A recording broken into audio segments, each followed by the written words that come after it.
if you know Christina, her heart is so big and she just cares. And so one of my really best friends was going through just awful life change event, and she needed a new house very quick with a very teeny tiny budget. Most people would have just been like, that's not really worth my time. I'm just gonna show you rentals and you'll come my way later. But Christina was like, nope, I'm gonna take time. I'm gonna miss my son's soccer game. I'm gonna come help your friend. And what was supposed to be 2 showings ended up to be a whole day of showings. She just kept going because she knew that my friend needed to get out of her house urgently. And she just went above and beyond the whole process. Told you I would cry. So anyway, she is in a house now and is safe with her kids, and it's all because of you. Thank you. So without further ado, please welcome. Welcome, Paige. Thank you. And to have somebody trust me like that is what it's all about, right? She asked me to help her friend, and Josh helped her friend, and we all came together and we made it happen. So my name is Christina with a K, professional realtor. I work with Realty One Group. They're my broker, but my company is called Love Your Place Georgia.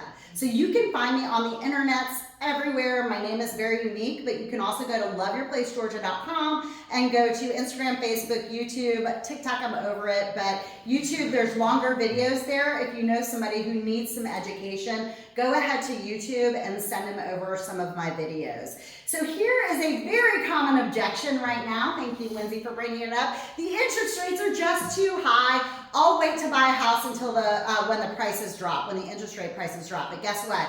So will everyone else. That's the law of supply and demand. And so when interest rates drop, the demand for mortgages go up, the demand for purchasing a house goes up, and sellers raise their prices. It's a lot harder to buy a house when the interest rates are low than when the interest rates are high. I don't know if y'all know this lady, Barbara Corcoran. So she's a shark. She on the Shark Tank. She's also a real estate investor. And she explains that even though residential prices and mortgage rates are high, buyers should consider making a purchase now and refinancing when rates drop. Because as soon as they do, prices will go up again. And she says, all hell is gonna break loose. If anybody was in the market in 2021, that is exactly what happened. Artificially low interest rates. Dave Ramsey says the same thing. The time to buy a house is now. There's a lot of speculation that interest rates are going to go down. The Fed says in September, and it might happen in February. And what happens when interest rates go down, Josh? Everybody wants to buy a house. Therefore, demand goes up and the cost of homes goes up. You can always refinance. Here is our historical, this is actually 50 years, not 30. These are our historical interest rates. The average rate that our economy is comfortable with is actually 8%. We're completely stable at 8%. You know where we are right now? 6%. We're below our 50-year average of interest rates. We didn't see an interest rate drop since 1970 until 2010, when the bottom was falling out of our market. Okay, so buy a house and refinance. That's something that you can do fairly easily versus trying to get a deal on a house. Now here is the last 50 years of home prices. Peak when those interest rates, when we had loose lending practices, here's our peak. It dropped, but it did not drop below the prices in 2005. The bottom did not fall out, guys. If you held onto your home in this time, you saw a slight dip, but then look at this. Look at where we are now.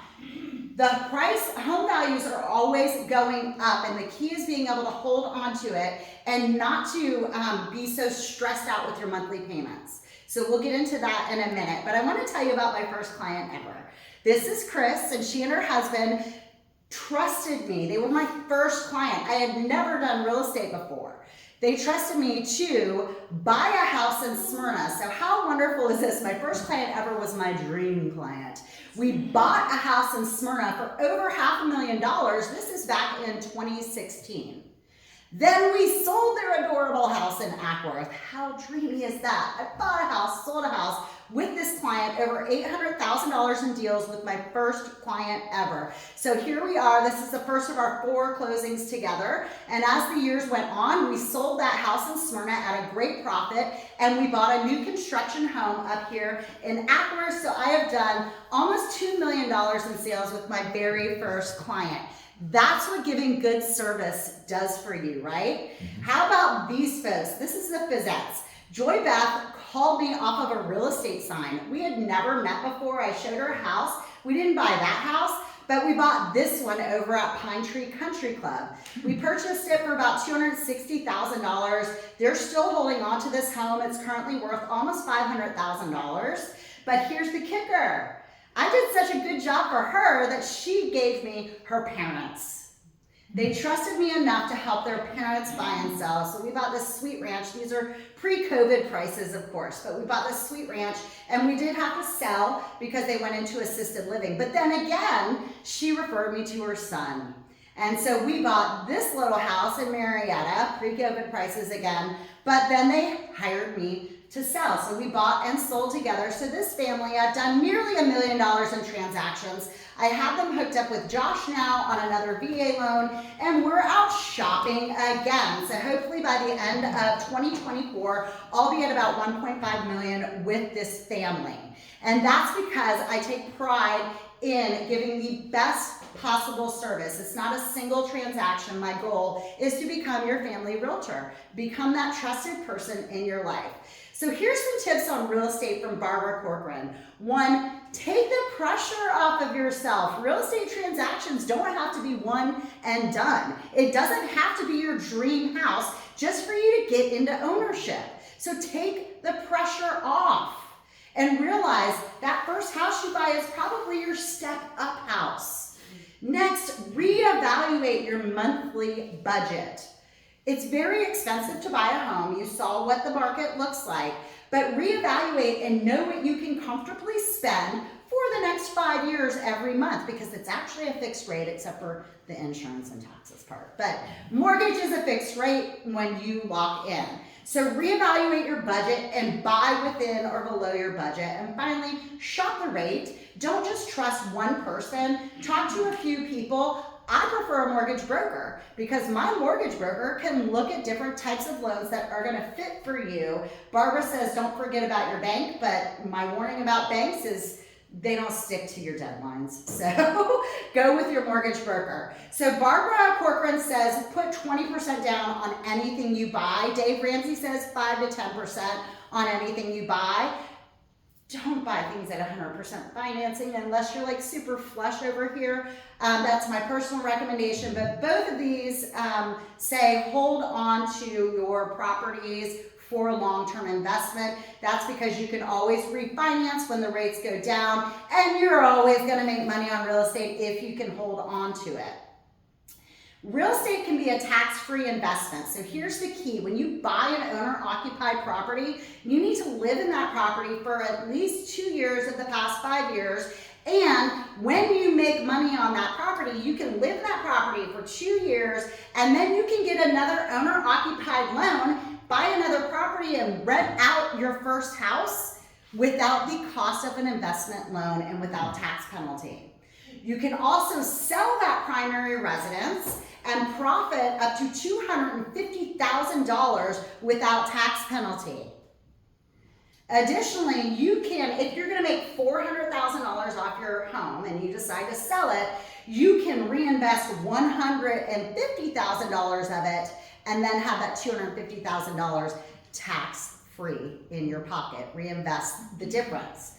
Finally, you can convert all of your profits from a sale into a 1031 exchange. That means you won't be taxed on it, and then you can invest in money-generating properties, and I would go ahead and put it in a trust so you can pass down generational wealth tax-free to your family. So I taught you how to invest. We can talk more about that later, but here are some of the preferred clients that I'm looking for. I am looking for professionals who want to upsize. So they have a growing family, they want to work from home, or they have a blended family, right? So they need a bigger house. They need something specific and beautiful.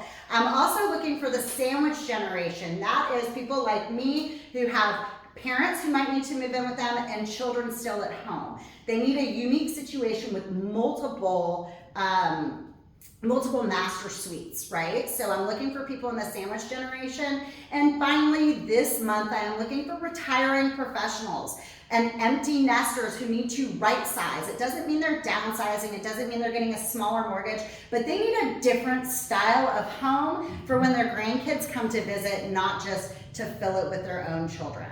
So I am Christina, and I talked for a full 10 minutes. Please find me on the internet at Love Your Place, Georgia. Again, trying to make this whole process look easy, doing a hard job.